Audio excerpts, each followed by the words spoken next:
Hi, Sylvia. Welcome, Connor.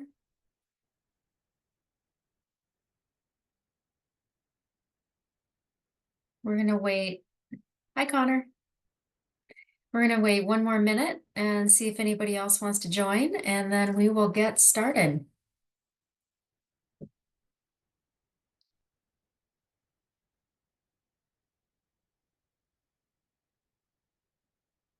Mandy, let's remember to have a music selection going during the waiting minute next time. I thought you were just going to sing. That's never been a good idea ever. Not ever. I did get invited to join a group of people that are doing Christmas Carol singing for seniors and folks that are homebound. Fun. And it does sound fun. I don't You know. can you can do it.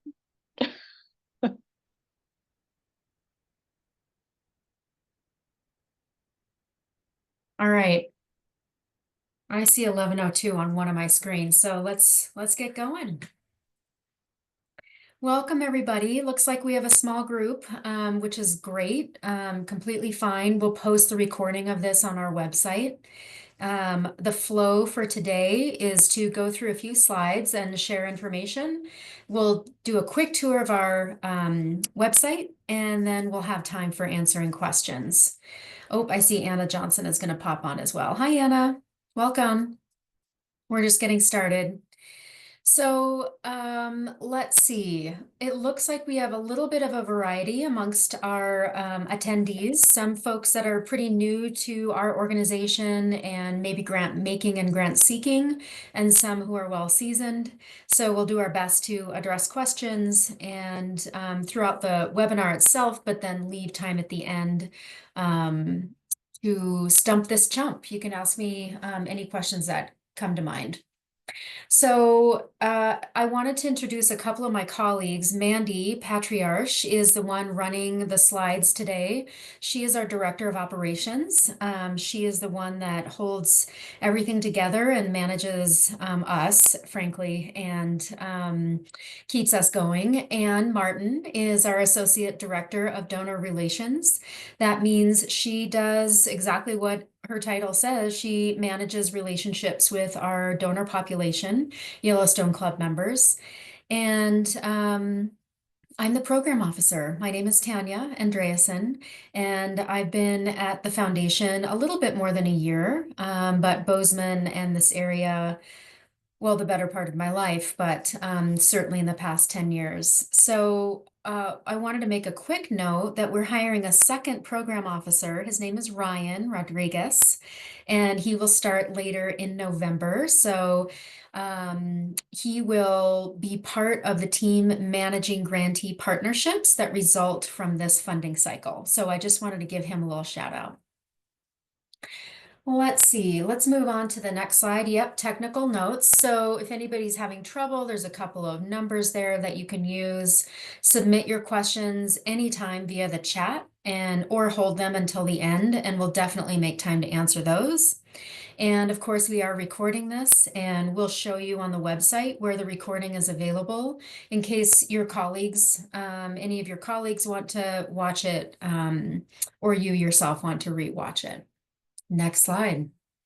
I'm going to linger here just a minute and just talk a little bit about our organization, the Yellowstone Club Community Foundation.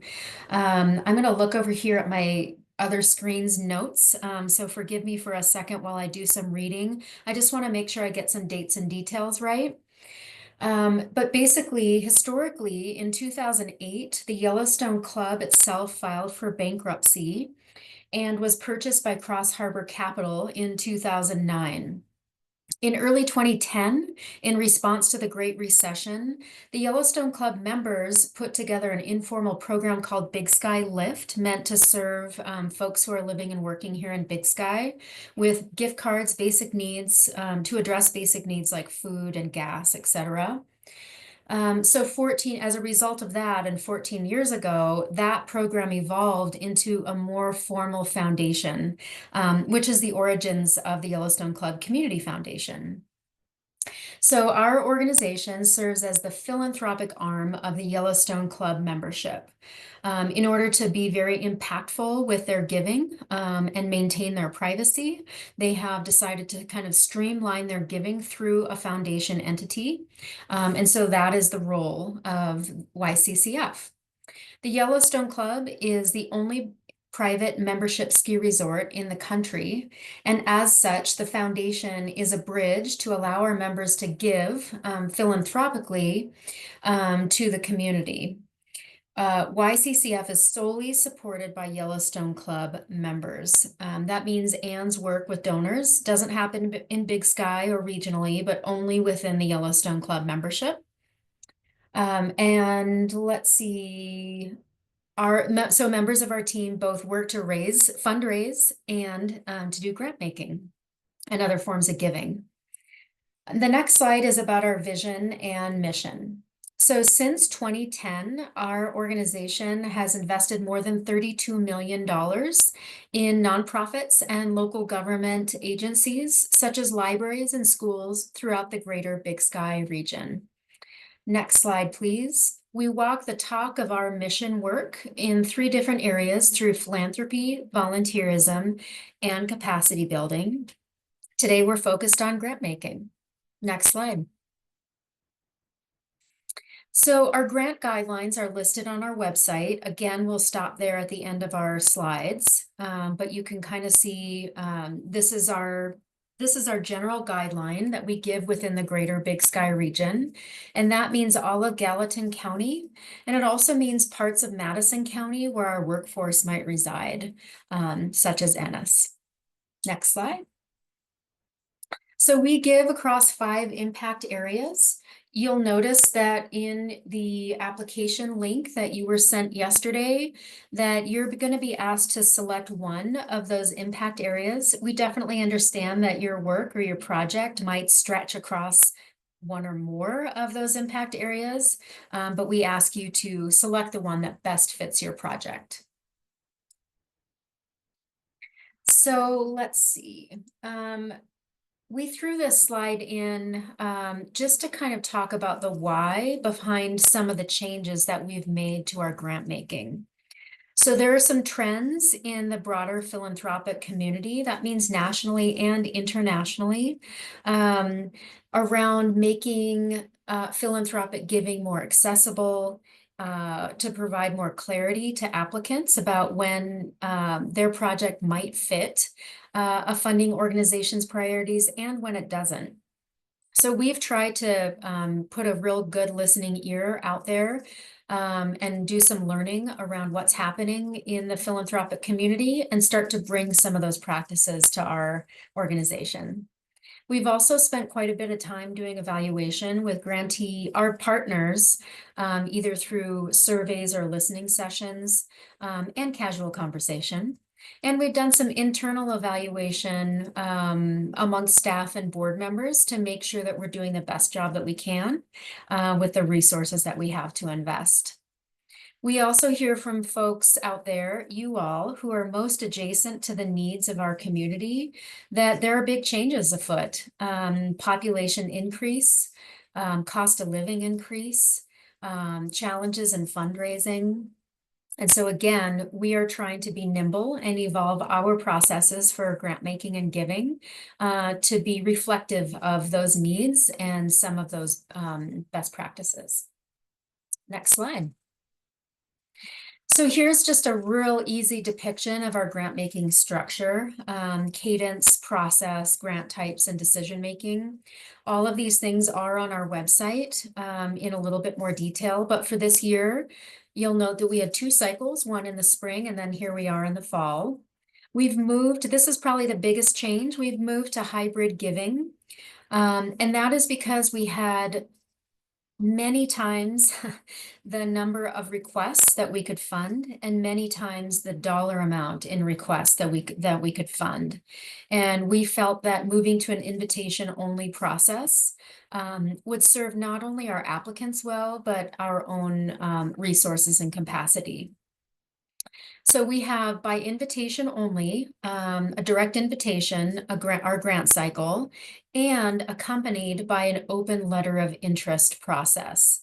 Some of you here today are here as a result of that letter of interest process. Your letter of interest resulted in a direct invitation to apply to grant funding. And that was not the case for all of the letters of interest that we received. We received more than we could address. We have 4 grant types. The result of a letter of interest is a catalyst grant. That is a grant that is defined on our site. It is capped at $10,000. It's meant to be kind of a one-time injection of money to support a new organization or a new program or a very specific need, partnerships, capacity building, and capital. Those are defined in more detail on the website. All of our decision-making happens by our board of directors. Staff can make recommendations, and we certainly do, but the final decisions are made by our board. Next slide. This, we won't stay here very long, but this is just an image of our process. For those of you who have been long-term or longer-term partners, your eyes can sort of track along that top line. An invitation to reply, requests a questionnaire of you to be filled out, and then moving into the application process. So that vertical bar, kind of brownish bar there on the right, that's the stage that we're at now. For those of you who are new partners to us, you followed that lighter green track along the bottom. You sent us a letter of interest, resulting in this case in an invitation to apply for funding. And then others we've asked to hold off until we could do some more learning about their project. Next slide. Eligibility and selection. Everybody on this call is an eligible organization. I won't linger on that. The selection criteria, this list of selection criteria is kind of our best shot at giving a little bit of guidance to the applicants that we partner with so that you can craft the best application or position the best application that you can to our board of directors. So ensuring that there's alignment with our impact areas. For those of you who have a longer history with our organization, that you're in good standing. And we know that some organizations on this call are new to us. And so we just ask that we get a good understanding of your organizational capacity and health, diverse revenue streams, and what are the structures that support your organization to ensure that your project will be successful. Collaboration with others is another one that I really like to highlight. None of us do great work when we're doing it alone. We do better work when we do it together. And call that out in your application. That's important for us to understand. If you're partnering with public or private partners or even individual local expertise, it's important for us to understand that. We feel like results are improved through collaboration. Next slide.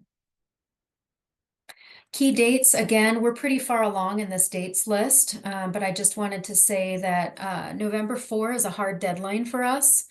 By the end of the day, which is midnight on November 4th, we will close that application portal. Please reach out to me well in advance.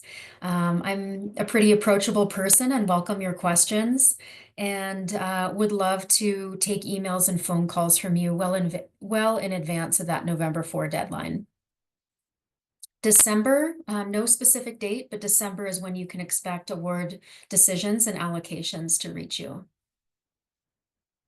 So this next slide is about our partnership. Again, I mentioned before that the broader trends in philanthropy is to really move from a strictly transactional relationship with grantee partners to being more supportive and more relational. And so we hope to do some of that work by accomplishing at least one in-person site visit. We'd love to see the great work that you're doing. We have something, an effort that we're kind of piloting and pushing on, we call giving beyond the check. And so that could be partnership referrals, it could be mentoring or coaching, or making connections around fundraising strategy. We're also intending to hold some free workshops in our social impact hub this winter. So this is something that we're trying out. So stay tuned on this, but this is important for us in order to kind of round out a relationship and a true partnership with grantees. The last thing I'll say on here is measuring impact. There's kind of a lot of talk about around measuring impact, and it can be overwhelming for certain organizations. It's really hard to say, to talk about the great work that's happening when a goal might be 1 or 5 or 10 years out, for example, or the impact of your work might be in the betterment of a human being's life, or the natural place that you're working in. So part of our site visit effort, and hopefully the relationship between yourself and your program officer, is to really talk about measuring impact. Stories are data. Metrics are data. There's a difference between head counts, which would be an output, and an outcome, which is a change in behavior. So all of that is to say, we welcome good conversation around measuring impact. It's an expectation of our own selves, and we feel that our giving is only made better by putting that in the mix with our grantee partnerships. Submittable is our grant making portal. All of you have already used it. Their help page is amazing, much better than any help I could possibly give you. If you're struggling with anything on the portal that isn't addressed on Submittable's help options, please do reach out to me, and I'm happy to work through any issues. Maybe I've toggled something incorrectly on the back end. You never know. And I think we're to our last slide. Mandy, I might have us pop over to the website. We'll do a quick website tour, and then we'll open it up for questions. So if you slide down a little bit, Mandy, you'll see that basically everything that we covered in our webinar is just listed out there in a little bit more detail. If you stop and hover there, where that link is for the PDF of the grant guidelines, you'll note that there's a clickable link when I apply for grants, I like to print those out and sort of have those handy with me so that I can address those in the content of the application that I submit. Right below that is where we are also going to post the recording of this very webinar. Below there is the grant process that you all are right in the middle of, and of course the letter of interest process that some of you have already accomplished. And then some frequently asked questions. We try to do the best job that we can to populate the FAQs with questions that come in from you all. So please keep them coming. We want to do a good job of answering questions for new applicants and seasoned applicants, because of course things change. Let's just open the floor for questions. Anne and Mandy, if you think that I missed anything, now's your time to toss it in. Because surely I did. No? Nothing? Okay. All right. How about anybody else?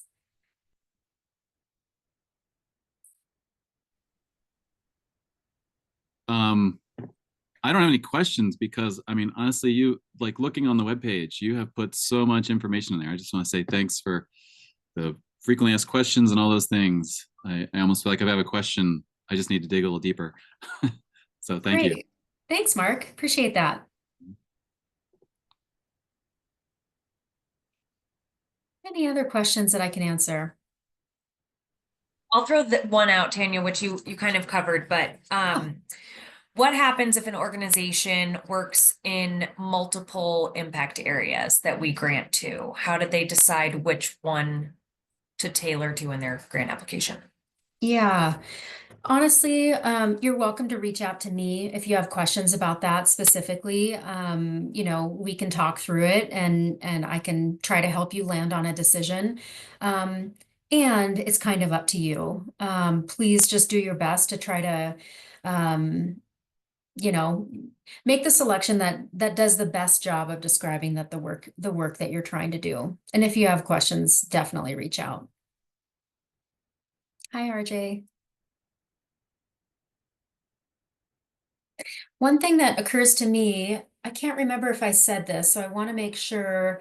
Um, one of my jobs is to be as clear and transparent as possible with our, decision making and our process, etc. And one thing that somebody asked me last time is they went through the letter of interest process and then were invited to apply.